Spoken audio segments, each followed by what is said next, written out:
ज्योति steno typing college में आप सभी का स्वागत है बच्चों। ये है डिक्टेशन नंबर 101। ये सभी डिपार्टमेंट्स के लिए इम्पोर्टेंट डिक्टेशन है। पहले इसको अच्छे से लिखेंगे, फिर पढ़ना है, फिर इसको टाइप कर देना है। Dictation start after 5 second.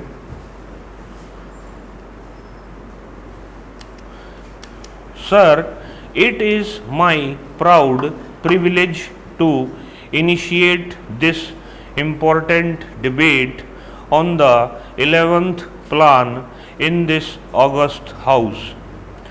Although I have been in charge of the Ministry of Planning only for a few days, I have had the opportunity along with my colleagues in the cabinet of considering the plan in its various aspects, and I shall try to present before you the salient features of the plan in the perspective of government's general overall economic objectives.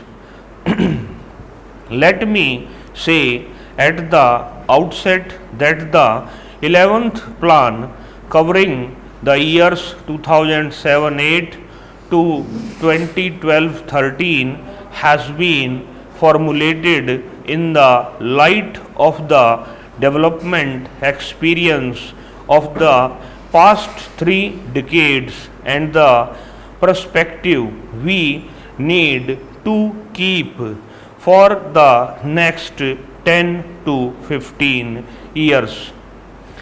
The country's performance in the past has yielded very valuable lessons, and we must adapt our strategy of development in the light of this experience. The initial conditions from which the plan had to commence were far from favorable.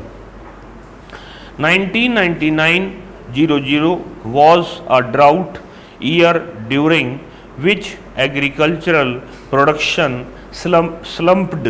There was a sharp rise in prices which continued during 2002, and many weaknesses appeared in the basic infrastructure of coal, transport and power, which in turn had adverse consequences for industrial growth.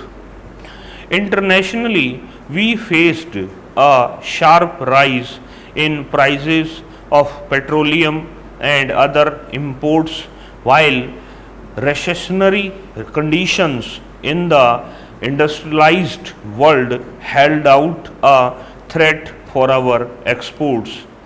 In a situation such as this, it was not easy for the government and the planning commission to chart the course of the country for the next 5, 10 or 15 years, which would be bold or definitive.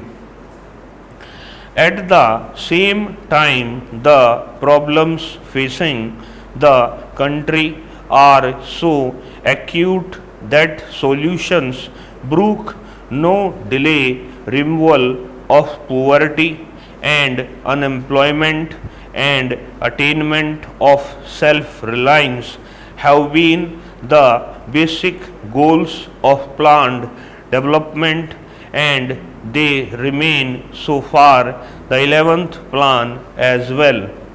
In order to move forward towards these objectives, it is essential, although not sufficient, to achieve a high rate of growth of national income. The plan thus aims at a growth rate of 5.2% per annum. This is not an ambitious target, especially since 1999-00 was year of low output, but it still requires assiduous efforts to utilize excess capacity in the system and to build new productive capacities in industry as well as agriculture, in power and in transport so as to sustain the momentum of development in the years to come beyond the present plan period. We think this effort can be made. As a result, the growth rate last year was 7% and is likely to be 4.5% this year.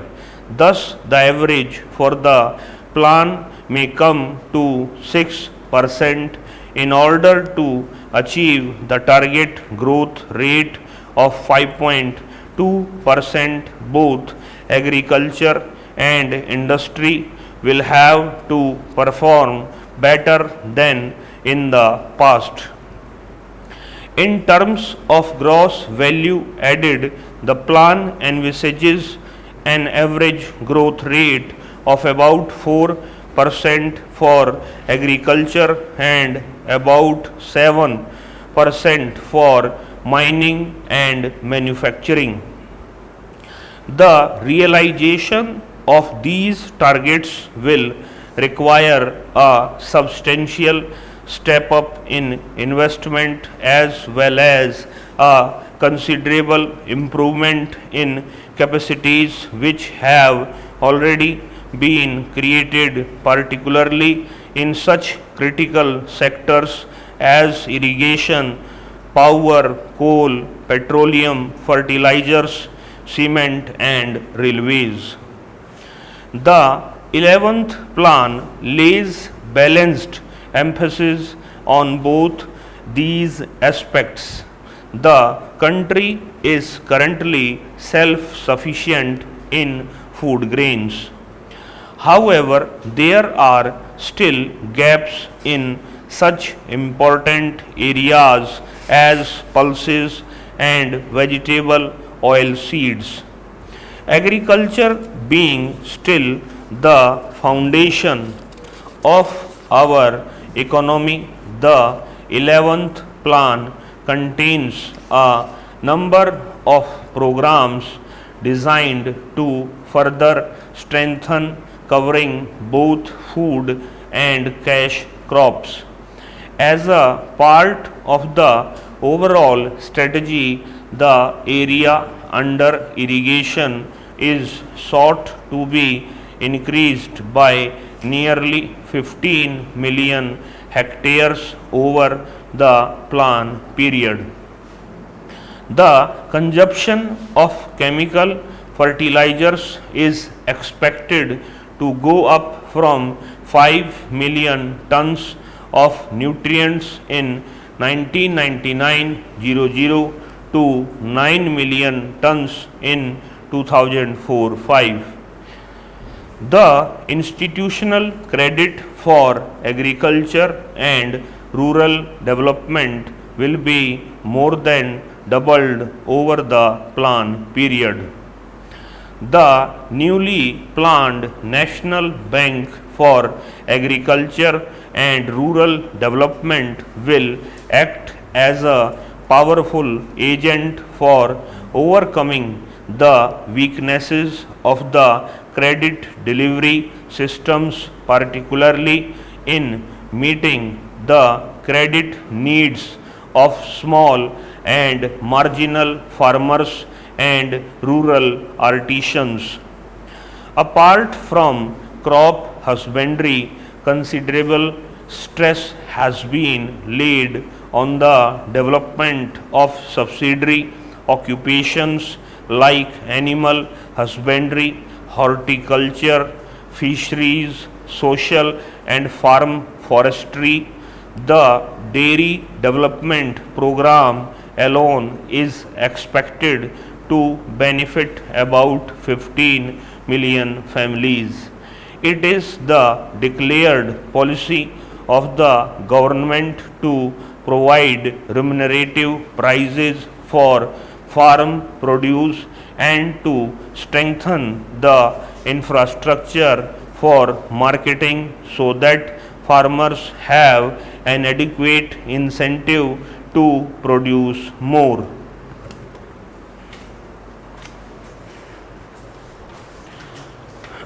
Website पे इसको लगा दिया गया है, पहले इसको अच्छे से पढ़ेंगे फिर इसको टाइप कर देंगे। जो बच्चे हमारे यहाँ पढ़ना चाहते हैं तो हमारा एड्रेस है Jyoti steno typing college, first floor Pavan mega mall, opposite HDFC bank, Subhash Chowk, Sonipat, Haryana. इस क्लास में इतना बच्चों, नमस्कार बच्चों।